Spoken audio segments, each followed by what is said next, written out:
राम बाबू नाश्ते की टेबल पर बैठे अखबार पढ़ रहे थे। चाय ठंडी हो रही है पापा, रेनू ने आवाज लगाई। रेनू सीढ़ियों से नीचे आ रही थी। उठ गई बिटिया, राम बाबू ने कहा। रेनू बेटी थी उनकी। हाँ पापा, आज कॉलेज जल्दी जाना है। पापा मैं ब्लैक कार ले जा रही हूँ। ओ बिटिया, राम बाबू ने अखबार पढ़ते हुए ही जवाब दे दिया। राम बाबू एक 55 साल के व्यक्ति थे, सफल बिजनेसमैन, रुपयों पैसों की कोई कमी नहीं। एक बेटी है 19 साल की। पत्नी का देहांत काफी पहले हो गया था तो राम बाबू ने दूसरी शादी करी निशा से। निशा राम बाबू से काफी छोटी थी, पर पैसों के लालच में उसने ये शादी की थी और अपनी जिंदगी में खूब ऐश कर रही थी। अब निशा की उम्र 38 साल है। खूबसूरती ऐसी कि जो भी देखे बस देखता रह जाए। जोबनेसा की 10 बोतल शराब में भी उतना नशा नहीं जितना निशा में था। पर राम बाबू अपने काम में और पैसे कमाने में लगे रहते और अब उम्र के साथ से अब थुकाई पिटाई की बातों में उनकी कोई रुचि भी नहीं रही थी। वही उसके विपरीत निशा को उतनी ही ज्यादा दिलचस्पी थी सब में। वो जिंदगी के हर पल को एंजॉय करना चाहती थी, पर राम बाबू के डर से खुल के कुछ कर नहीं पाती थी। घर में ऐशो आराम के सारे साधन मौजूद थे, काम करने को नौकर भी थे। निशा अब तक सो रही थी। 10 बज रहे थे। राम बाबू ने जगाया। उठो निशा, काफी टाइम हो गया। निशा एक मस्तानी अंगड़ाई लेती हुई उठी और राम बाबू के गले में बाहें डालती हुई बोली, गुड मॉर्निंग डार्लिंग। राम बाबू ने उसके हाथ हटाते हुए गुड मॉर्निंग कहा और ऑफिस जाने को रेडी होने लगे। निशा ने मुंह बनाया और तुनक कर बाथरूम में चली गई। बस ऐसा ही रिश्ता रह गया था अब राम बाबू और निशा का। निशा के अंदर की आग और प्यास दिनों दिन बढ़ती ही जा रही थी। कई बार उसने अपने आप को बाहर ठंडा भी किया था, लेकिन शहर में उसके पति का अच्छा खासा नाम था। सब जानते थे तो बदनामी का काफी डर था। अगर कभी राम बाबू को पता चल गया तो वो कहीं की नहीं रहेगी। वो जानती थी। नहाते नहाते निशा यही सब सोच रही थी और उसको पता ही नहीं चला कब उसका हाथ उसके वीक पॉइंट पर पहुंच गया और वो अपनी उंगली से खुद को शांत करने लगी। बाथरूम सिसकरियों से गूंज उठा। जब जोश ठंडा हुआ तब निशा नहाकर बाहर आई। राम बाबू जा चुके थे। गार्डन में आकर बैठी देखा, एक नौकर सफाई कर रहा था। निशा को थोड़ा अजीब लगा। उसने बोला, सुनो जरा इधर आना। जब वो नौकर पास आया तो निशा ने देखा, कसरती बदन का 25-26 साल का लड़का था वो। दिखने में भी अच्छा। निशा बोली, तुम कौन हो, पहले नहीं देखा कभी। जी मेम साहब, हम कल ही गांव से आए हैं। श्याम काका के भतीजे हैं हम। काम की तलाश में शहर आए हैं, तो बस जब तक काम नहीं मिल जाता काका का हाथ बटा रहे हैं काम में। अच्छा, क्या नाम है? जी हमारा नाम विजय है। कितना पढ़े हो? जी 12 पास किए हैं। ओह ओके, निशा बोली, क्या काम जानते हो वैसे? जी जो काम बोलेंगी सब कर लेंगे हम, कोई शिकायत का मौका नहीं देंगे। उसकी बात सुनकर निशा के चेहरे पर स्माइल आ गई। बोली, गाड़ी चला लेते हो? जी बहुत अच्छे से। विजय बोला, अब ठीक है, तुम यही काम पर रह जाओ, मेरी कार चलाना और जो रहेगा बताऊंगी फिर। जी बहुत बहुत शुक्रिया मेम साहब, कहते हुए खुशी में विजय ने निशा के हाथ पकड़ लिए। निशा चौंक गई। इट्स ओके, ठीक है। विजय चला गया, पर निशा को विजय का टच लगने से नशा सा छाने लगा। वो थी ही बहुत गर्म टाइप की। राम बाबू तो निकल गए बिजनेस टूर पर विदेश। शाम होते ही निशा रेडी होती और पार्टी, क्लब, पब कहीं ना कहीं चली जाती। अब विजय साथ होता था। रात तक नशे में धुत होकर आती। बस ऐसे ही चलती उसकी लाइफ। आज भी सब वैसे ही चल रहा था, पर आज कुछ अलग भी होने वाला था। शाम को निशा रेडी होकर आई तो किसी अप्सरा से कम नहीं लग रही थी। विजय ने देखा तो खुसा गया। निशा ने चुटकी बजाई, हेलो अब चले। जी जी मेम साहब सॉरी। निशा को हंसी आ गई। विजय आज बैक मिरर में बार बार निशा को देखे जा रहा था। निशा भी उसका ऐसे देखना एंजॉय कर रही थी। रात के 1 बज गया था। विजय कार में बैठा निशा का वेट कर रहा था। निशा पब से बाहर निकली तो नशे में लड़खड़ा रही थी। तभी विजय ने देखा कि एक लड़का भी पीछे पीछे बाहर आया और निशा में और उस लड़के में कुछ बहस होने लगी। निशा उस पर चिल्ला रही थी। शायद वो निशा को कहीं चलने को बोल रहा था और निशा मना कर रही थी। तभी वो अचानक निशा को पकड़कर खींचने लगा। विजय तुरंत कार से निकला और निशा के पास पहुंचा। मेम साहब सब ठीक तो है? वो लड़का बोला, अबे ओए ड्राइवर चल निकल यहाँ से, अपना काम कर। विजय ने फिर पूछा, मेम साहब सब ठीक है? विजय देखो ना, ये मुझे जबरदस्ती, बस इतना ही कह पाई थी कि निशा का बैलेंस बिगड़ा और वो गिर पड़ी। विजय का चेहरा गुस्से से लाल हो गया। विजय ने एक जोरदार मुक्का उस लड़के के मुंह पर जड़ दिया। वो लड़का दूर जा गिरा। तुझे तो मैं देख लूंगा, कहते हुए वो वहाँ से चला गया। विजय ने निशा को उठाया। निशा ने अपना हाथ विजय के कंधे पर डाल दिया। विजय ने एक हाथ से कमर से थाम रखा था निशा को। निशा नशे में विजय को देखे जा रही थी और वो विजय यू आर माय डार्लिंग बड़बड़ा रही थी। घर पहुंचे सब सो चुके थे। निशा कार से उतरी, फिर लड़खड़ा गई। विजय ने फिर से थाम लिया, लेकिन इस बार उसके हाथ निशा के नर्म मुलायम संतरों को छू रहे थे। निशा को मस्ती छाने लगी थी। वो बोली, विजय मुझे उठाकर रूम में ले चलो। विजय ने अपने दोनों हाथों में निशा को उठा लिया। निशा ने अपनी बाहें विजय के गले में डाल दी। विजय सीढ़ियां चढ़ने लगा। निशा के बदन की खुशबू उसको पागल कर रही थी। आखिर वो भी जवान मर्द था, कब तक काबू करता खुद पर। उसका तंबू बन गया था। रूम में जाने पर निशा को बेड पर लिटाया तो निशा ने विजय को अपने ऊपर खींच लिया। विजय को मानो कर्ज सा लगा। ऐसा नर्म मुलायम स्पर्श उसने कभी नहीं छुआ था। बड़े बड़े अमृत कुंभ विजय की मर्दाना छाती में धंसे जा रहे थे। निशा बेकाबू हो चुकी थी। उसने विजय को धक्का देकर बेड पर गिरा दिया और ऊपर चढ़कर बैठ गई। बिजली की गति से निशा ने सब उतार फेंका। विजय ऐसा देखकर पागल हो गया था। यही हाल निशा ने विजय का किया। उसके भी उतर चुके थे। निशा पागलों की तरह विजय पर टूट पड़ी। खड़े कुतुब मीनार को गुफा में लेकर ऊपर नीचे कूदने लगी थी। काफी उछल कूद के बाद जब निशा थक गई तो विजय ने मोर्चा संभाल लिया और घोड़ी की घुड़सवारी करने लगा। जबरदस्त घर्षण के साथ जब तरबूज पर चूड़ी पड़ने लगी तो प्यार का सैलाब बह निकला और दोनों उसमें सराबोर हो गए। सारी रात ये खेल अलग अलग तरीके से खेलते रहे विजय और निशा। दुनिया से बेखबर दोनों एक दूसरे में खोए हुए थे, लेकिन दुनिया बेखबर नहीं थी। दो आंखें थी जो लगातार उनके सारे खेल को देख रही थी और मोबाइल में सब रिकॉर्ड भी कर रही थी। आने वाली सुबह विजय और निशा दोनों की जिंदगी बदल देने वाली थी। निशा की सौतेली बेटी रेनू जो रात को पानी लेने उठी थी और जब उसको निशा के रूम से आवाजें आई तो वो चुपके से वहां पहुंच गई थी और अंदर का गर्म दृश्य देखकर वो भी गर्म होने लगी थी।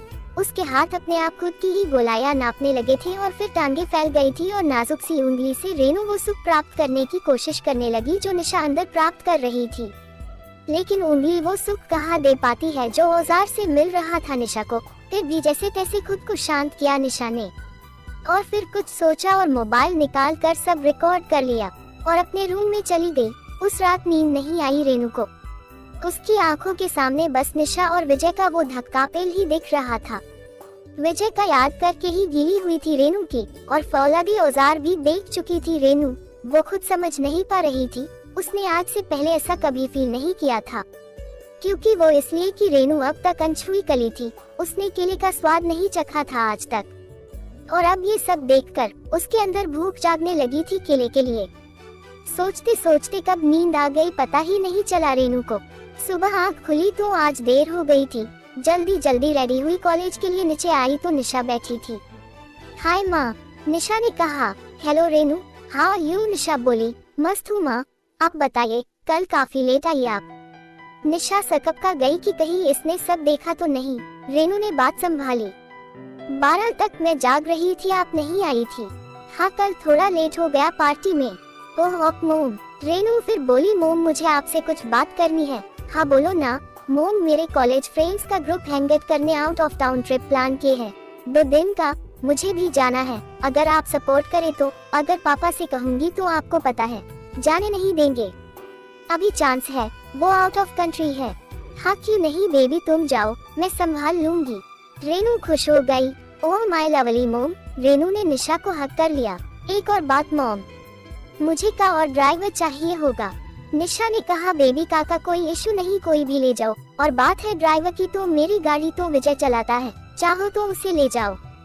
रेनू ने मन में सोचा, हाँ मोम आपकी गाड़ी तो विजय ही चला रहा, देखा रात को मैंने।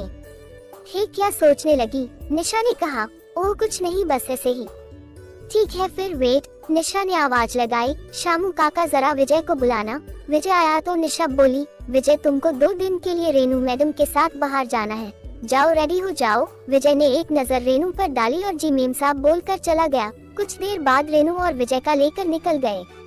जब का हाईवे पर दौड़ने लगी तो रेनू निकाह में ही अपनी जीन्स उतार कर हॉट पेंट पर आ गई और फुल स्लीव टॉप भी निकाल फेंका और छोटी सी कपड़े में आ गई। काफी मस्त लग रही थी रेनू। 19 साल का वेल मेंटेन मुजस्सिम था रेनू का।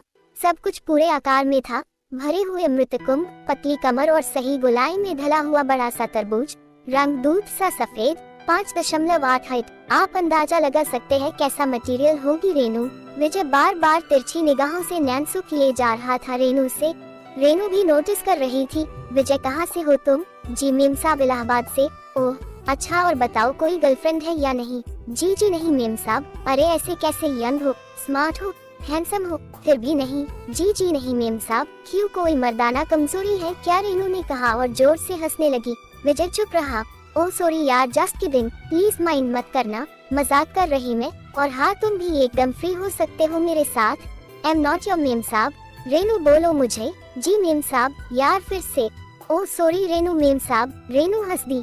तुम नहीं सुधरोगे। अच्छा बताओ ना, गर्लफ्रेंड है कि नहीं? नहीं रेनू मेम साहब, यहाँ कहा जब गांव में थी तब थी वहाँ एक। ओह ग्रेट, क्या किया उसके साथ?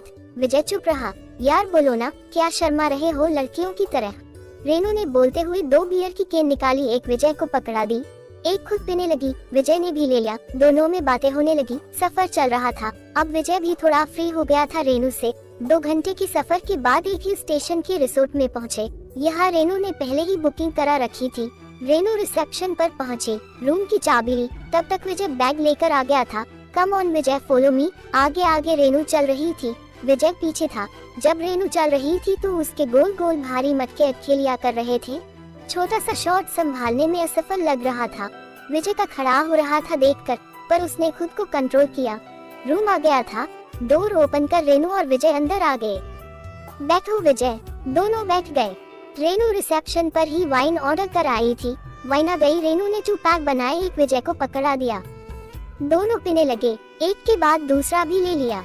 अब दोनों को नशा होने लगा था। विजय बोला, मेम साहब मैं चलता हूँ, काम में रहूंगा, जरूरत पड़े तो कॉल कीजिए। रुको यार विजय तुम। रेनू फुल नशे में बोली। अच्छा आपका ग्रुप कहाँ है फ्रेंड्स का मेम साहब? यहाँ तो कोई नहीं दिख रहा। रेनू हंसने लगी। काहे का ग्रुप यार, बस तुम और मैं, हम दोनों ही है ग्रुप। विजय, मैं समझा नहीं मेम साहब, सब समझ जाओगे। विजय, मुझे तेरे साथ हैंगआउट करना था, इसलिए मैंने ये प्लान बनाया था। मेम साहब मेरे साथ क्यों? आप कहा मैं कहा। रेनू नशे में बोली। अच्छा साले, जब मेरी माँ की ले सकता है तो मुझसे क्या प्रॉब्लम है तुझे? विजय सकपका गया। जी मैं नहीं तो क्या बोल रही है आप मेम साहब? रेनू बोली। अबे ओए, ज्यादा नाटक मत कर। ये कहते हुए रेनू ने अपना फोन विजय को पकड़ा दिया। विजय ने देखा तो फोन में उसकी और निशा की रात वाली मूवी चल रही थी। उसने सिर नीचे झुका लिया। ओह देखो तो कैसे शर्मा रहा है, रात में तो हचक हचक कर निशा की बजा रहा था तू विजय। रेनू उठी और विजय के करीब आ गई, उसके गले में बाहें डालते हुए बोली, देखो विजय, तुम और निशा क्या करते हो मुझे कोई प्रॉब्लम नहीं, ना मैं किसी से कुछ बोलूंगी, बस तुम मेरी भी प्यास बुझा दो ना, बहुत प्यासी हूँ मैं, जब से रात में तुमको ऐसे देखा है। आग लगी पड़ी है मेरे अंदर, अब ये आग तुमने लगाई है तो इसे बुझाओगे भी तुम ही। कहते हुए रेनू ने विजय को डीप किस कर लिया। विजय भी अपना कंट्रोल खोने लगा था, उसने भी रेनू को थाम लिया। रेनू किसी भूखी शेरनी की तरह विजय पर टूट पड़ी, जैसे कच्चा खा जाएगी उसको। कुछ ही देर में दोनों खुले हो गए थे, चंदन पर जैसे सांप लिप जाता है ऐसे लिप रही थी रेनू। विजय ने ऊपर से नीचे तक चाट डाला था। कुछ ही देर में दोनों ने 6 और 9 की पोजीशन बना ली थी। रेनू गन्ना चूसे जा रही थी और विजय भी राजभोग खा रहा था। मधुमक्खी के छत्ते में हाथ डाल डाल कर शहद चाटने लगा था वो। शहद का लावा सा बह निकला था, अब रुका नहीं जा रहा था दोनों से। विजय अब ऊपर सवार हो गया था, औजार को निशाने पर लगाकर ड्रिल करना शुरू कर दिया था विजय ने। जमीन प्यासी तो थी लेकिन बहुत कड़क भी थी, क्योंकि आज से पहले कभी ड्रिलिंग नहीं हुई थी। दर्द आंखों से आंसू बनकर बह निकला। नीचे जमीन भी लाल हो चुकी थी। उद्घाटन कर दिया था विजय ने। थोड़ी देर बाद दर्द कम हो गया था और अब आंध ही आंध था। रेनू 7वें आसमान पर थी। विजय किसी मेहनती मजदूर की तरह दबाकर हल जोत रहा था, जैसे सारी जमीन आज ही खोद डालना चाहता था वो। अब रेनू का मन था ऊंट की सवारी करने का, तो ऊपर चढ़ बैठी और मुसल अंदर ले लिया और सवारी करने लगी थी। कुछ देर बाद थक गई, फिर दोनों ने एक एक पैग और लिया। फिर निशा ने एहसास दिलाया विजय को कि वो किसी घोड़ी से कम नहीं है और रेडी हो गई थी। विजय भी तो मंजा हुआ घुड़सवार था, उसने लगाम थाम ली और पूरी गति से घोड़ी दौड़ाने लगा। लगातार आधा घंटा 100 की रफ्तार से घुड़सवारी होती रही। पसीने से लथक दोनों बदहवास से हो गए थे और फिर अंत समय करीब आया और एक तेज सीतकार के साथ ज्वालामुखी फट पड़ा और लावा बह निकला और गहरी गुफा में समा गया। दोनों आत्माएं अब तृप्त हो चुकी थी। 2 दिन तक दोनों ने बस यही किया रिसोर्ट में, रूम से बाहर तक नहीं निकले दोनों। 2 दिन और 2 रात जमकर भोगा दोनों ने एक दूसरे को और फिर वापस आ गए थे घर। रेनू बहुत खुश और फ्रेश थी। विजय से कहा था उसने कि ये राज हम दोनों के बीच ही रहना चाहिए। और उसका और निशा का राज भी बस उस तक ही रहेगा। विजय ने हाँ कहा था। सब कुछ एकदम नॉर्मल था। अब विजय के दोनों हाथों में लड्डू थे। एक तरफ निशा थी, दूसरी तरफ रेनू। लेकिन डर भी लग रहा था उसको कि दो नावों की सवारी करना कहीं किसी दिन जान की मुसीबत ना बन जाए। दोस्तों प्लीज वीडियो को लाइक करें और चैनल को सब्सक्राइब करें।